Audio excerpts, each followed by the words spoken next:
Hello, hello. I wanted to come on here and just chat with you for a minute about the word influence.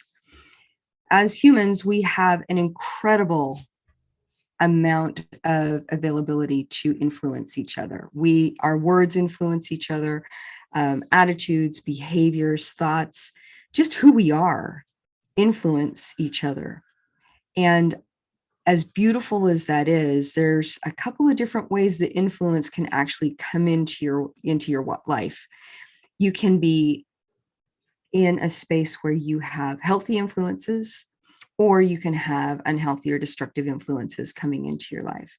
Now, an influence is actually the capacity to have an impact or an effect on an individual, on their character, on their behavior, or on their belief system.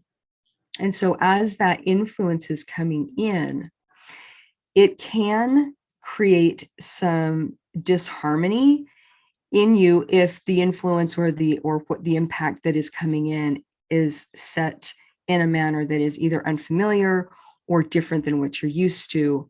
And sometimes people know them as these aha moments, right? Like, oh my gosh, I was set, I was ready, my internal system was open, I'd been asking the right questions, and in comes this influence by something or somebody else, and this amazing aha moment comes into your life.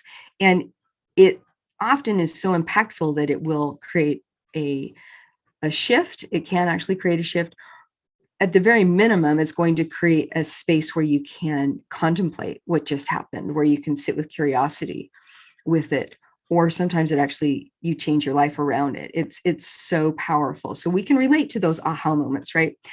There's also times that these influences can come in and they're so jarring, we want to push back against them. We want to completely push that out of our space and remove it from where we are, because there's not room within us to hold it or to welcome it or to even have space to consider what that influence was. Now, this is a really good thing on both sides, right? You know, we have our filter systems, we have the way that we interact in the world, and that feedback helps us orient to who we are and what it is that how we act in the world, and the way we want to actually move through the world in our lives. So all of this is really good. But then what happens is because of whatever reasons, because of prior impacts, because of prior influences, we can be persuaded or taught to be locked into a particular orientation towards the world, right? Then when something comes around that becomes confusing, often in order to feel safe, we want to put it into a black or white place. So then this is where this all or nothing thinking comes in. And so we can sometimes put ourselves into a thinking of absolutes. So it's one way or it's the other way. And we want it to be simple and very clean. And we know where the borders are. We know where these boundaries are. And we want to just allow that or find ourselves safe there. So we want to just kind of apply those absolutes kind of in a broad spectrum. We want to throw out a really large net and say, and this is what it is. This is the way it goes. And I don't want to deviate from that, right? Where that brings up some issues is when, especially and I've heard this question a lot, it's been posed to me often, where we're talking about individuals in a leadership position where they will be speaking words that really resonate and really feel good. And you will have this really great orientation, spiritual experience. You'll be impacted in a really positive way. And so it's been asked to me, well, why is it that somebody in a position of leadership that is saying all these good things is actually also a liar? Like, it's coming out that they're not who they say they are. They are actually completely opposite of what they're saying. So they're saying something and positioning themselves in a way that really you resonate with and you feel good about. But in reality, they're completely opposite of that. And it's kind of hard too, because if that and when that's the case, there's a really big sense of betrayal that is hard to actually maneuver your way through. Betrayal is a rough one. I'm going to tell you, that's a tough emotion to work with, because it hits us so deeply, right?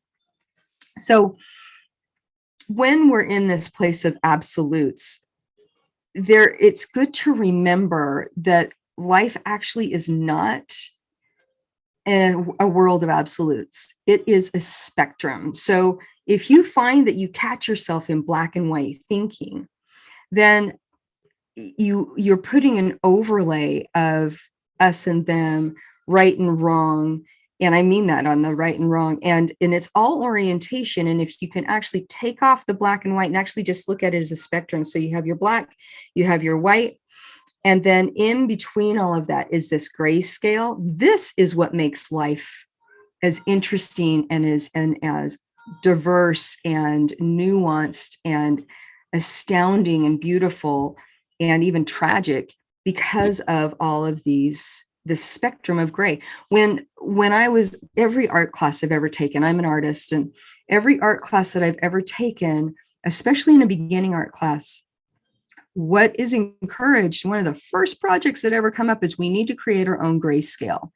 So you have your white, you have your black, those are the constants. And then from there, you're going to go down in increments and create a grayscale. So that way, when you're actually creating another piece of artwork, you can take your own grayscale and you can make comparisons. You can take your color wheel, you can take your grayscale, and you can put it against the art that you're doing to see if you're matching, or, where on that scale you are. And if you need a little deeper tones, or if you need to lighten something up, you have a reference point even in the grayscale, which is so fascinating, because sometimes we assume that the only reference points are these stark opposites, and we forget that the nuance, the real beauty, is actually within all of the shading, right? This is where it allows for the perfection of the blend. And that was after we did our scale, our gray scale, and we went down. It was really easy just for our eyes, actually, for my eyes, to create kind of these very specific,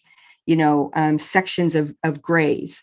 But then what happens is you can take a blending stick, and it's like a smudging stick or whatever, but a blending stick, and you're going to rub on those lines. You're going to rub and you're going to blur the lines. And this might really feel uncomfortable for somebody to hear me say that, because blurring the lines doesn't necessarily feel comfortable all the time. But that's where perfection actually lives, is in the process and the blurring of those lines, because there's perfection in the blending of this. And so as you're looking at a photo, or as you're looking at a piece of art, you're not just going to see something where there's only colors. You will see color, but in those colors, you're going to see the nuance of shading and light hitting and all of that stuff, so that your eye and the way you orient yourself towards what that is gives you perspective and space, and you can understand what that is. Is there a fold there? Is it a hard edge? Is it shiny? You will have your red and your blue, and in between that is this blending of those two colors to get this really great spectrum of purple, right? So if you can remind yourself that there is a spectrum in there, then, kind of referencing that question I had earlier, it is possible to have somebody speak something that really resonates to your soul. Those words and the impact of those words do not necessarily translate to the goodness or the badness of the person saying them. So you need to kind of disengage from who said that, because that doesn't matter. What you were moved by was the message. You were moved by the emotions and the frequency of how those words and what that message was impacting you. And the constant there is you. Like, you are the one that's receiving and having that influence come your direction. And so your orientation to that is really the key here. So this self-check, the coming into yourself, is where you're going to find the answers to some really troubling questions, or your own cognitive dissonance with all of the chaos that's out there. Because really and truly, the chaos is what happens before the creation happens. You've got to break things down, and you need to actually have some things, maybe even completely disassembled or destroyed before you can have what wants to come through. So it talks in, when you have a spectrum, it allows for the discomfort of growth. And when you allow for discomfort in growth and you sit in that discomfort, on the other side of this is the wisdom that comes from that process. The other thing that I wanted to bring out is there are words that we have, a couple of words that we've kind of checked into, that we've, a lot of times we put into a category and a definition, and we want to really hold it there. And those two words that I'm thinking of tonight are order and chaos. And in our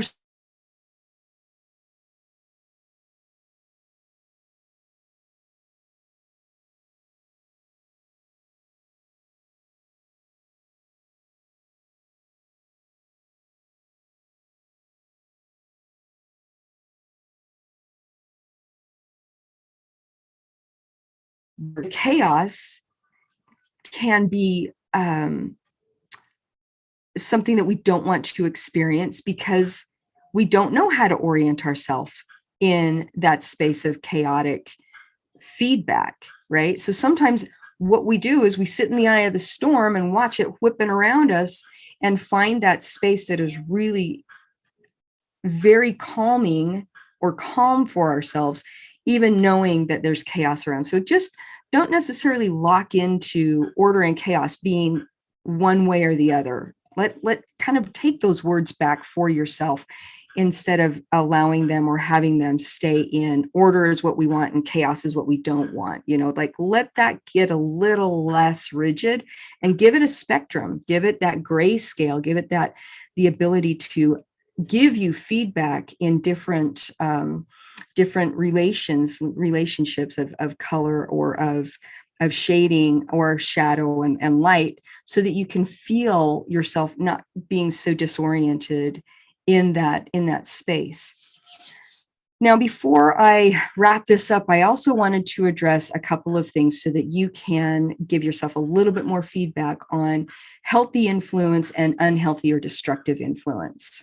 So when you're receiving impact, when you're receiving something that is influential to you, and you're trying to kind of disseminate what's going on there, I would have you think about a couple of things. A healthy influence is going to encourage you to explore things. It's going to encourage curiosity, and it's going to encourage your own authenticity. It's going to invite you in to be present and to be part of the experience. It's also going to create a space where mistakes are actually feedback. So you can reorient yourself to what you're feeling comfortable with, what works, what doesn't work for you, that kind of thing. You're going to be finding yourself having empowering thoughts. You're going to feel like you are trusting yourself. So it's going to encourage self-trust. And critical thinking skills are also going to be encouraged and help in problem solving. Now, on the other side of this, we've got this destructive or unhealthy influences that come into your life. These are going to be really framed around dependency and obedience.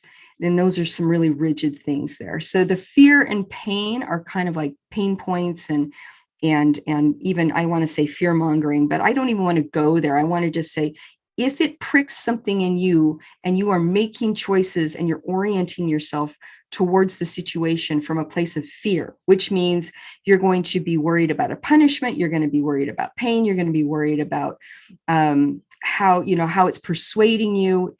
You are actually not necessarily in the equation completely. It's what's acting upon you. So that's not going to be empowering. It's actually going to be disempowering. You are going to have to surrender yourself to what the authority is actually imposing upon you, right? So guilt, phobias, and worries are going to be the main running factors in your thought processes versus inspiration, creativity, and what feels good, what feels exciting to me, right? Well, what if this and what if that? The what ifs are definitely from an unhealthy space, right? That doesn't necessarily factor into critical thinking, because when you have a critical thinking thing, factoring in what ifs are already kind of in that process of, this is what I'm planning on creating. This is what I would like to feel. This is what, so you kind of get rid of the what ifs. They don't necessarily bump into this, because what you've got really is a goal. You don't have to worry about all the micromanagement and the worry and the stress and the anxiety that comes with other influences that are actually disempowering you. The other thing that an unhealthy influence is going to encourage you to do, and kind of slyly or even directly do, is it's going to put you in a place where you surrender your responsibility of your own authority. So you are not the authority in this situation. You have to back out of your own action in a situation, and you will find yourself in more of a submissive role, and you have to subscribe to certain things. So as you're in your own evaluation of how you are orienting yourself to things that are coming in and impacting your life, you may want to put a filter on that and see, does it feel like it's something that's a healthy influence, or does it feel like it's something that is an unhealthy influence? And then give yourself a moment to get in the middle of that, kind of find that balance point, right? So you can be kind of the middle of the teeter-totter, right, of the scale, and feel into it. Does this help? Like, ask yourself, what is impacting you? What is actually creating an effect upon you, and what is it helping you lean into? Now, there's a difference between feeling empowered and feeling like you're at the edge of, you have found your edge, and that edge is asking you to take the leap. That's a different experience, other than feeling like you're at the edge of a box and you're kind of pushing against that, and you're like, okay, cool, I know what my edges are, and I'm just going to kind of retract and just kind of find myself getting, like, just surviving in this space. Not that that's a bad thing, because if you think about when we first, like, take that jump, take that leap, take that risk, it feels good, in that chaos, to finally find something that actually has some equilibrium, and those parameters are there, and you can orient yourself in that space. That's a completely different energy that comes up through you than basically being lazy and surrendering, your own creativity, your own authority, and your own decision-making skills to something that, a subscribed list, I guess, is what I'm saying. So I hope this is helpful, actually, for anybody that might be in a place where it's like, wow, I just got hit with something and I don't know what to do about that. I'm really in a space of, I don't know how to orient my head around something that I was hoping, and I've always wanted to be, a black and white situation. Hopefully this kind of helps you recognize that grayscales, really, life is lived in the grayscale, and it's very beautiful. So I hope this is great. I hope that helps. I would love to hear feedback. I would love to hear anything that you have to say on this. And I will talk to you again later. Thanks so much. This is Asia Rain.